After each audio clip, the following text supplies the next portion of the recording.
Bonjour et bienvenue sur la chaîne Feel the Game pour une nouvelle vidéo consacrée à Arkham, le jeu de cartes évolutif. Alors une petite vidéo que je souhaitais faire parce que vous êtes assez nombreux à visionner mes vidéos de prise en main d'Horror Arkham, mes tutos, mes boîtes de base, et aussi quelques-uns à me poser des questions dans les commentaires pour savoir un certain nombre de choses, notamment ma dernière vidéo sur Arkham qui parlait effectivement de l'ancien et nouveau modèle qui semblait être utile, donc j'en suis plutôt content.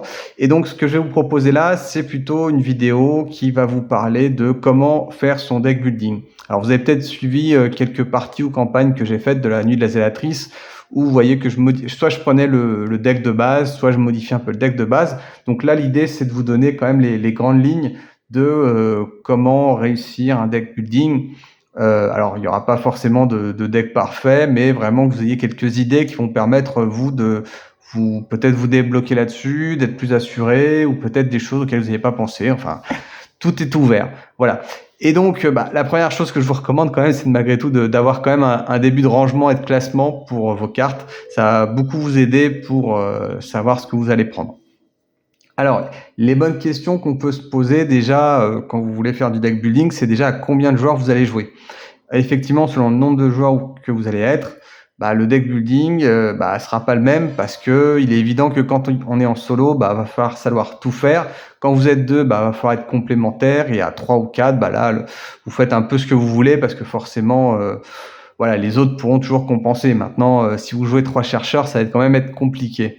Maintenant, vous êtes peut-être aussi limité par votre collection. Avec une boîte de base, effectivement, c'est difficile de construire à plus de 2, peut-être 3 grand max, mais vraiment c'est un peu compliqué. Voilà. Donc maintenant, on va partir de l'hypothèse, si vous êtes 2, qu'est-ce que vous allez pouvoir vous poser comme question? L'idée déjà, alors on va prendre Squids par exemple, c'est de savoir quel type de personnage d'investigateur vous allez jouer, en sachant qu'il y a grossièrement le gardien qui est le combattant, le chercheur qui est le découvreur d'indices et qui est en général très mauvais en combat, et inversement, en général, le gardien est plutôt mauvais en combat. Bon, Roland Banks, c'est un peu l'exception d'une certaine manière, mais voilà, gardons ça en tête comme ligne générale. Vous avez ensuite un mystique qui est un peu un super polyvalent grâce à ses sorts. En soi, il est ni bon combattant, ni bon chercheur d'indices. Simplement, grâce à ses sorts, il va pouvoir être bon dans l'un ou l'autre. Tout va dépendre vraiment de sa pioche, de la composition de son deck building pour pouvoir être bon dans l'un ou l'autre. Enfin, on a 2 autres qui sont un peu plus dans un registre différent, qui sont les polyvalents aussi, mais on peut mettre aussi le mystique dedans. Donc, qui sont des polyvalents, et donc, selon le personnage que vous allez avoir, ils vont plutôt être orientés dans à la fois un peu le combat et à la fois un peu l'enquête. Alors, le truand que vous avez comme type d'archétype au-delà de Squids, c'est souvent un archétype qui sera toujours très doué pour l'esquive et qui sera plutôt faible en volonté en général. Alors Squids, sa particularité, c'est que lui, en fait, il est plutôt bon combattant. Voilà, donc c'est pas toujours le cas de tous les truands, mais lui, il est plutôt bon en esquive forcément, et il a aussi des capacités de combat qui sont intéressantes grâce à son choix de deck building, mais j'en reviendrai après. Enfin, vous avez les survivants. Alors, survivant qui, elle, est peut-être un peu atypique, Wendy, mais l'idée, c'est... Alors, là, pour elle, c'est vraiment de l'esquive, mais pas forcément. Elle est très marquée esquive et pas du tout de combat. Mais dans l'absolu, survivant, c'est plutôt quelqu'un qui va utiliser pas mal de cartes pour transformer ses échecs en réussite. Voilà, l'idée du survivant. Alors plutôt de l'esquive aussi en général, mais aussi transformer ses échecs en réussite. Voilà, c'est un peu l'idée principale. Donc voilà, c'est bien que vous ayez un peu en tête ces idées-là. Donc pour en revenir à la construction du personnage, donc si je prenais Squids, la première question, si je voulais deck builder, ça serait de me dire à combien on va jouer. Voilà. Si Squids il est avec Wendy Adams ou même Daisy Walker, il va falloir se dire que finalement il va plus s'orienter vers du combat, parce que Daisy Walker va être très bon en recherche d'indices. Si c'est Wendy Adams, elle, on sait très bien qu'elle va être déjà pas très bonne combattante, encore moins que Daisy Walker, et donc elle va beaucoup s'orienter sur de l'esquive. Donc peut-être essayer de trouver des compensations pour être complémentaires pour la recherche d'indices, parce que Daisy Walker le fera très bien, mais Wendy le fera mal. Voilà, donc si vous avez des polyvalents, faut essayer quand même d'être un peu synchrone. Idéalement, le plus facile, c'est de prendre un combattant et un enquêteur. C'est vraiment le type le plus facile. Après, si les deux sont pris, que vous avez le choix d'un troisième, vous vous faites plaisir, en sachant que si vous prenez un squid, vous irez peut-être plus aider le combattant, donc ce sera toujours appréciable.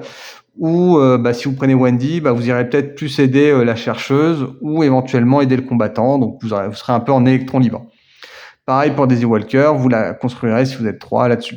Voilà. L'idée, c'est que si vous êtes en solo, donc le deck building en solo, c'est vraiment de se dire que vous devez être capable de réagir à toutes les circonstances et savoir tout faire. Tout faire, ça veut dire en premier lieu gérer un combat, que ça soit un rat ou plutôt une goule en début. Faut que vous vous disiez, si j'ai un adversaire qui a 3 ou 4 de force, qu'est-ce que je peux faire contre lui? Donc c'est à partir de ça que vous allez pouvoir faire votre deck building. C'est vraiment en fonction du nombre de personnages que vous avez en jeu et de la difficulté que vous projetez un petit peu. Mais globalement, quand vous êtes même en solo ou même à deux, faut quand même avoir toujours des solutions de combat au sens général du terme, c'est-à-dire que ça soit de l'esquive. Vous voyez, Squid, à la limite, il peut esquiver quand même beaucoup d'ennemis, donc ça peut être une stratégie. Maintenant, dès qu'il y a 2 ou 3 ennemis qui sont sur la carte, à un moment, il va falloir forcément les tuer, sinon ça va être très très compliqué.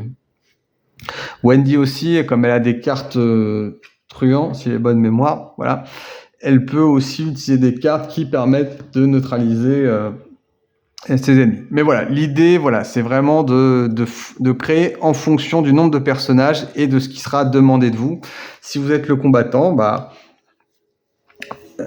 ayez en tête qu'évidemment, on vous demandera de combattre et donc ça sera quand même vous qui aurez une charge de combat qui sera la plus forte. Alors si vous êtes tout seul, vous allez essayer d'équilibrer un petit peu, de mettre un peu moins, de récupérer toutes les cartes possibles de détection d'indices, parce que sinon ça va être un peu compliqué. Inversement, si vous jouez Daisy Walker en solo, ça peut être très compliqué, mais va falloir essayer de récupérer des sorts notamment pour soit faire du combat, soit faire de l'esquive ou pas forcément de la recherche d'indices, ça serait un peu redondant, mais voilà, tout ce qui peut être utile pour s'échapper, esquiver ou combattre. Voilà.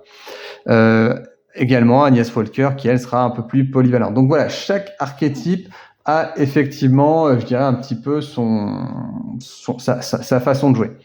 Donc ayez en tête ensuite dans votre construction quelles sont les cartes qu'on vous demande, que vous ayez la construction de deck bien en tête. Si on prend Squids au tool, là j'ai ressorti les cartes de la boîte de base, vous avez tout le paquet des cartes truands plus les cartes paquets du gardien. Donc vous voyez, c'est plutôt orienté à ces combats. Et ayez en tête aussi que vous avez accès à toutes les cartes neutres, en sachant qu'il y a quand même des cartes neutres qui risquent d'être utiles, surtout en bas niveau, avec des collections limitées. Donc n'hésitez pas à en prendre là-dedans. Et enfin, vous avez les cartes compétences qui sont très importantes quand vous avez une collection limitée, parce que ce sont des cartes fortes en fait, enfin des cartes fortes, des bonnes cartes on va dire, parce qu'elles vont pouvoir s'adapter, en fait elles vous permettent de réussir un test. Or réussir un test, c'est ce qui est le plus important. Réussir un test de combat, c'est ce qui est le plus important. Réussir des tests d'indices, c'est ce qui est le plus important. Donc réussir des tests, c'est toujours une bonne chose. Donc c'est pour ça qu'en fait intrinsèquement, les cartes de compétences sont toujours des bonnes cartes. Donc c'est pour ça que vous allez devoir équilibrer votre jeu. Effectivement, quand vous avez une grande collection, les cartes de compétences vont être les cartes que vous allez de plus en plus squeezer, parce que finalement, vous allez trouver d'autres cartes qui, dans des circonstances, seront beaucoup plus intéressantes. Et puis, vous aurez un peu plus le sens du jeu qui vous permettra de déterminer comment équilibrer votre deck. Donc, pour en revenir à la construction de deck, ayez en tête que vous devez avoir... si vous commencez, évitez les cartes un peu trop circonstancielles ou les cartes trop compliquées, vous ne comprenez pas. Restez simple pour commencer.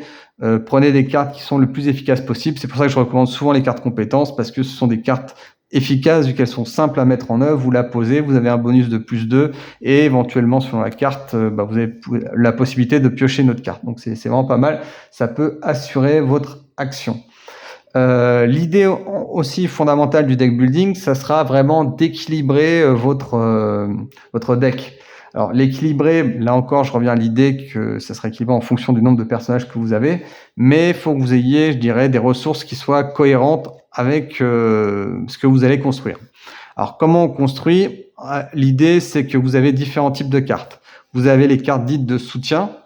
Alors, les cartes de soutien qui sont en fait des cartes, on va dire, plus ou moins permanentes, sauf quand elles ont des charges. C'est le cas, par exemple, du Derringer, c'est le cas du Lampe Torche. Donc, ce sont des cartes que vous posez devant vous et qui sont permanentes et qui, en fait, vont se consommer qu'au fur et à mesure de leur utilisation.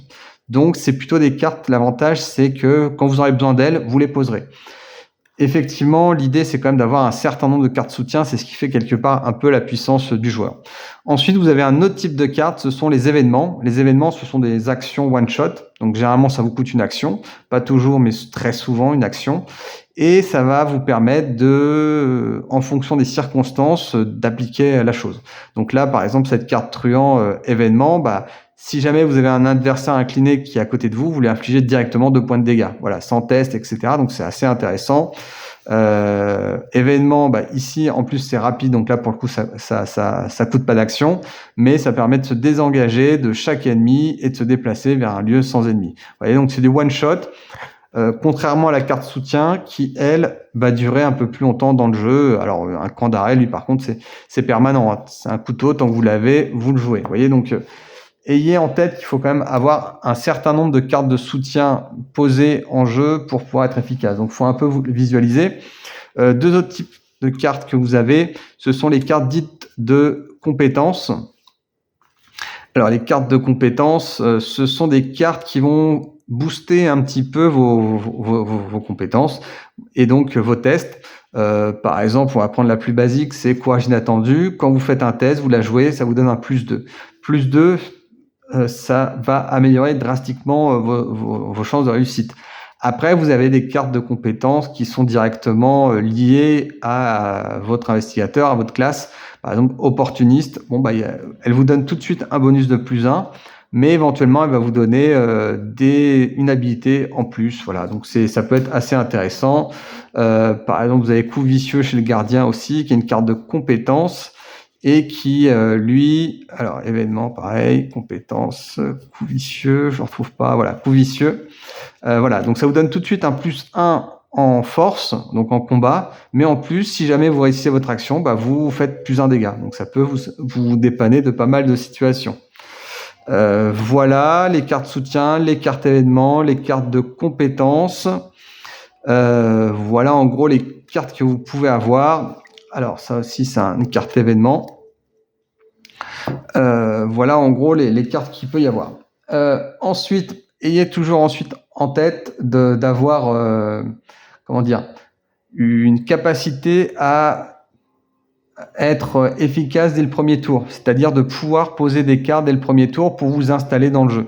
Donc pour ça, quand vous faites votre deck building, dites-vous bien que si vous avez un paquet de 30, alors en général 33 cartes, parce qu'il y a 30 cartes de base plus les cartes exigences du deck qui rajoutent en plus 3 cartes.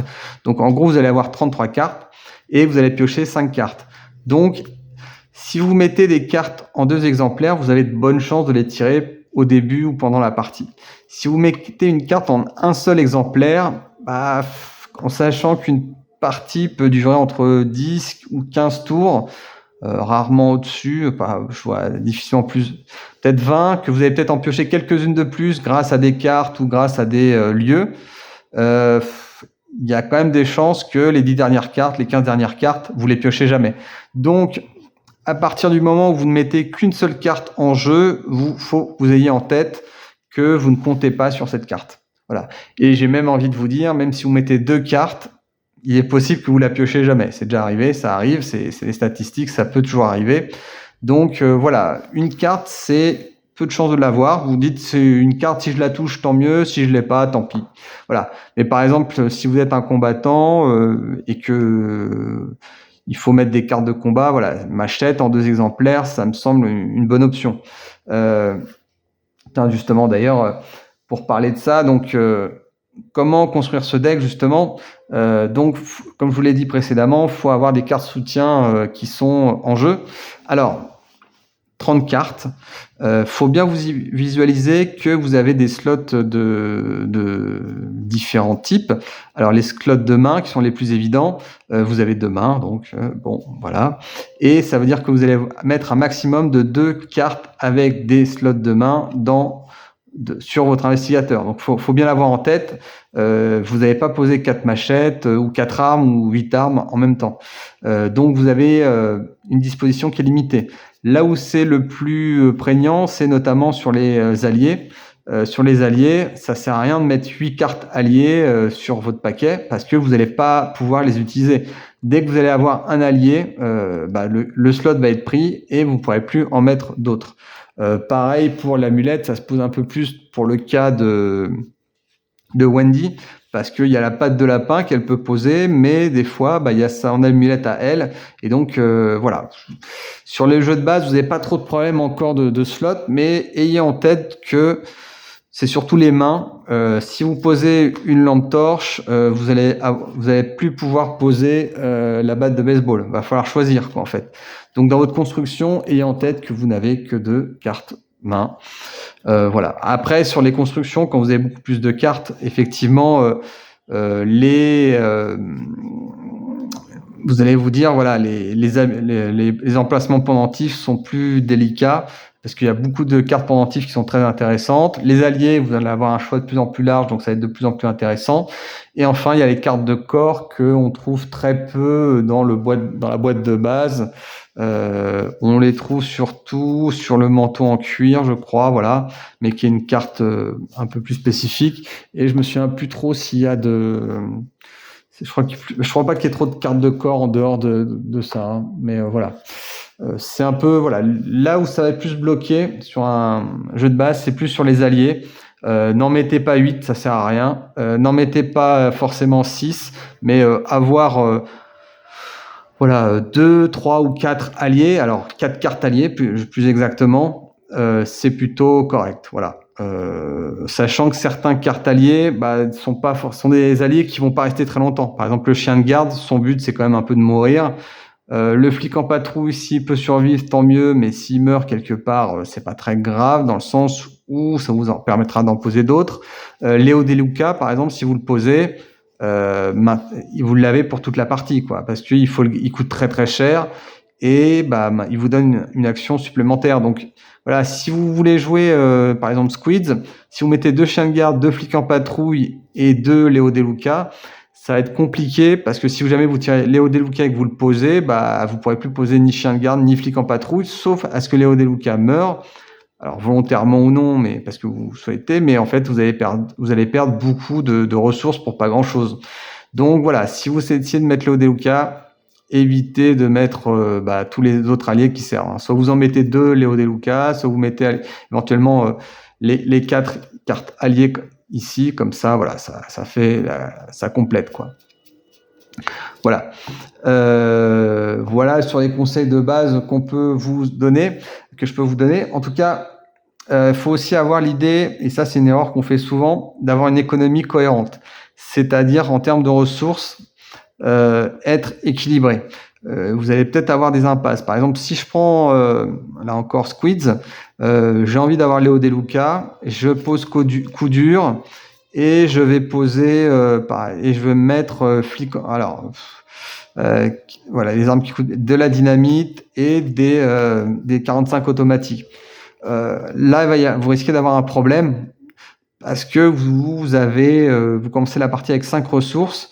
Vous allez peut-être faire 10 ou 15 tours et donc en tout vous allez peut-être avoir 20 ressources grand maximum, donc vous risquez de courir après les ressources et perdre beaucoup d'actions pour avoir des ressources. Alors oui, il y a la carte planque qui vous donne 3 ressources, donc vous la posez, elle vous donne 3, donc c'est pas mal, ça dépanne, c'est souvent une carte très utilisée en début de jeu, mais voilà, ne soyez pas trop gourmand dans vos constructions, sinon vous allez vous retrouver avec une économie qui fonctionnera pas, parce que coup dur vous pourrez jamais le jouer, parce que si vous voulez consommer des ressources, ça empêchera de jouer d'autres cartes. En plus, vous pourrez pas utiliser, par exemple, sa capacité qui est relativement intéressante mais qui coûte cher. Donc, essayez d'être cohérent dans votre budget. N'hésitez pas à faire des petits tests de sortie de cartes, hein. Par exemple, une fois que vous avez fait votre deck, vous piochez 5 cartes et vous voyez ce que ça donne, quoi. Et puis vous faites un mulligan histoire de voir comment on répartit, histoire de voir si vous n'avez pas un peu trop forcé la dose sur des cartes beaucoup trop chères. Le problème, par exemple, il peut être aussi sur les mystiques, qui ont souvent des cartes qui coûtent très cher. Flétrissement, c'est 3. La divination, enfin la recherche, c'est 4. Vous voyez, donc ça peut avoir des cartes très chères qui sont difficiles à sortir. Donc, ayez vraiment en tête d'avoir une économie qui soit cohérente. Essayez d'optimiser chacun des slots. Si vous n'avez pas de pendentif, essayez de mettre une carte pendentif dessus, si votre classe le permet. Si vous n'avez pas d'emplacement de corps utilisé, essayez d'en mettre un, comme ça vous êtes sûr de pouvoir l'utiliser. Donc voilà, optimisez un petit peu. Alors souvent on parle de mettre au moins 10 soutiens dans votre paquet. Voilà, c'est souvent la norme. Pareil pour les cartes de combat, là aussi les conseils que je peux donner, c'est dites-vous bien, si vous êtes combattant, il vous en faut minimum 4. Voilà, c'est vraiment un minimum d'avoir 4 cartes de combat dans son paquet. Vous pouvez monter à 6 ou 7 éventuellement, mais voilà, faut pas que vous vous retrouviez avec des cartes. Alors en plus, il y a un double aspect, c'est qu'il y a des cartes comme la machette qui sont une carte permanente et le 45 automatique qui est une carte à munitions. Donc une fois que vous avez tiré 4 fois, vous n'avez plus de munitions. Bon, voilà, faut avoir ça en tête. Par exemple, le chien de garde, lui, il est quand même décidé à être consommé. Donc, s'il est consommé, il faut prévoir d'autres cartes alliées pour le remplacer. Voilà. Avoir juste un ou deux chiens de garde comme alliés, c'est un peu dommage parce que les chiens de garde risquent d'être consommés. Et là encore, attention à l'économie. Si vous avez trop de cartes qui coûtent cher, le 45 automatique, la machette, le chien de garde et le flic en patrouille, vous allez vite vous retrouver en impasse. Voilà globalement les conseils que je peux vous donner. N'ayez pas de déception à utiliser des cartes de compétences, elles sont vraiment très efficaces. Parmi les cartes neutres de base, en plus, vous avez des cartes qui sont très intéressantes, notamment la lampe torche, qui est une très bonne carte pour faire de l'enquête à pas cher, notamment sur des lieux à valeur occulte faible. Ça peut aider, quel que soit vos types de personnages, je pense à Roland Banks ou Agnès Baker, d'avoir des cartes comme ça. Donc ça, vous allez le voir. Le couteau, qui est une meilleure arme qu'on ne le pense, notamment quand on la compare avec le cran d'arrêt. Voilà. Si vous regardez bien ces deux cartes, par exemple, cette carte ne vous donne aucun bonus pour le combat. Donc vous avez que 3 en force. Donc pour que le bonus s'enclenche, il faut vraiment tirer un +1 ou un signe des anciens, etc. Donc il y a peu de chances que cette carte serve. Le cran d'arrêt est bien souvent un faux ami, sauf si vous arrivez à booster cette carte, mais c'est un peu compliqué avec 3 de force. Couteau est peut-être plus intéressant. Il est intéressant pour pas mal de personnages d'ailleurs, parce qu'en plus, il peut vous permettre de faire 2 dégâts d'un coup. Vous pouvez tenter de défausser le couteau, et c'est peut-être une bonne option dans certains moments du jeu, notamment la fin, ou si combattre c'est pas forcément votre truc, mais que si ça peut être décisif pour terminer un adversaire, c'est une très bonne chose. Donc voilà, vous avez plutôt des cartes neutres sympathiques, et puis la planque, si vous commencez à être un peu trop gourmand sur les cartes que vous allez utiliser, ça peut être un bon palliatif pour un peu regonfler votre économie. Enfin, dernière chose importante, donc c'est un petit peu la capacité peut-être à projeter quand vous faites du deck building votre construction. Je m'explique. Vous allez peut-être faire la nuit de la Célatrice ou la campagne de Dunwich. Si vous pouvez le faire, moi je le faisais pas au début, je le fais encore très peu. Essayez de projeter votre personnage comment il va évoluer. C'est-à-dire les cartes par lesquelles vous allez remplacer au fur et à mesure. En général, dans les premières campagnes, vous gagnez entre 15 et 20 XP. Sur la nuit de la Zélatrice, oui, c'est 3, 4, 5, peut-être une dizaine d'XP avant le dernier scénario. Essayez éventuellement de vous dire, voilà, mon personnage, j'ai envie qu'il ait par exemple une mission supplémentaire, donc je mets beaucoup d'armes comme le Derringer ou comme le cran d'arrêt. Comme ça, quand je jouerai, je mettrai munitions, ça sera plus pertinent. Et donc, vous encombrez pas avec trop de cartes qui vont polluer après votre deck par rapport à ce type de construction. Alors il y a le fusil de chasse qui est ouais, je l'avais pas remarqué, mais voilà.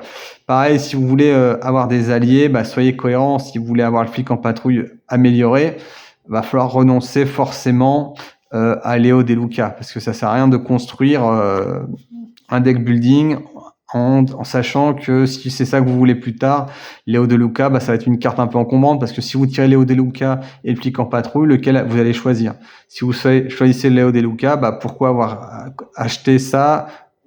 Vous allez avoir cette carte-là en main, et finalement, ça va être presque une carte morte. Peut-être que vous allez finir par vous en débarrasser pour un de combat ou un dex, mais ça sera pas une bonne utilisation. Ou peut-être que en fin de partie, milieu de partie, Léo De Luca va mourir pour vous sauver la vie, et finalement vous allez pouvoir le poser, mais en fait cette carte aura pollué votre main pendant 10 tours pour rien. Donc voilà, dans la mesure du possible, essayez de voir si vous pouvez vous projeter par rapport à votre paquet de cartes. Enfin voilà, une chose importante aussi à dire, c'est que oui, dans la boîte de base, vous n'avez pas grand chose. Le deck building est quand même très très limité, mais effectivement, au fur et à mesure votre collection va augmenter, vous allez avoir quand même des choix qui vont être assez énormes en termes de cartes, vous voyez, pour Arkham. Alors toutes ces cartes-là, vous allez les acquérir éventuellement sur les campagnes, avec les boîtes investigateurs. Maintenant, ne soyez pas forcément trop gourmand en cartes. Il faut quand même pas mal de temps pour digérer une campagne, digérer un afflux de cartes supplémentaires, faire le deck building, etc. Donc chaque investigateur en plus a des caractéristiques qui lui sont propres, des configurations qui conviennent plus ou moins bien, qui sont un peu plus différentes en fonction des campagnes. Certains investigateurs sont pas très bien adaptés pour certaines campagnes, d'autres sont mieux adaptés. Voilà, Roland Banks par exemple, vous voyez, sur une campagne à 8 scénarios, sa faiblesse est tellement difficile à gérer que si vous n'avez pas des cartes de soins cohérentes, utiles et faciles à mettre en place, ça va être très compliqué de le jouer sur une campagne. Vous voyez, il est très bien, moi je l'adore, mais quasiment injouable en campagne. Daisy Walker, pareil, elle est compliquée à jouer tant que vous n'avez pas une collection suffisante pour pouvoir utiliser sa capacité de livre. Voilà, donc pas mal de choses qui font que, mais soyez patient, allez-y doucement. La Nuit des Aviatrices, c'est pas mal, Dunwich, c'est pas mal. Fatalement, pour faire du deck building un peu cohérent, il va falloir rapidement une boîte investigateur en plus de la boîte de base. Maintenant, une fois que vous les avez, prenez le temps, digérez-les et voilà, essayez de suivre un petit peu ces petits conseils que je vous donne, et en ayant des cartes qui soient cohérentes en termes d'économie, qui permettent d'utiliser au maximum les slots et qui soient quand même un peu en adéquation avec le ou les partenaires que vous avez, ou sinon si vous êtes en solo, qui vous permettent de faire face à toutes les situations. En général, une bonne main tirée, un bon deck, ça vous permet de tirer une première main assez intéressante une fois que vous avez accompli le mulligan, parce que des fois, même quand on a fait un bon deck, on rate un peu son tirage, et normalement, le mulligan doit quand même permettre de rattraper un petit peu tout ça. Voilà, je vous remercie de m'avoir écouté. Si vous avez des commentaires, n'hésitez pas à les laisser. N'hésitez pas aussi à liker cette vidéo si elle vous a plu, à vous abonner si ce n'est pas déjà fait. Utilisez les liens pour vos achats de jeux qui sont dans la description. Et je vous retrouve à très bientôt pour une nouvelle vidéo. Au revoir et bonne journée.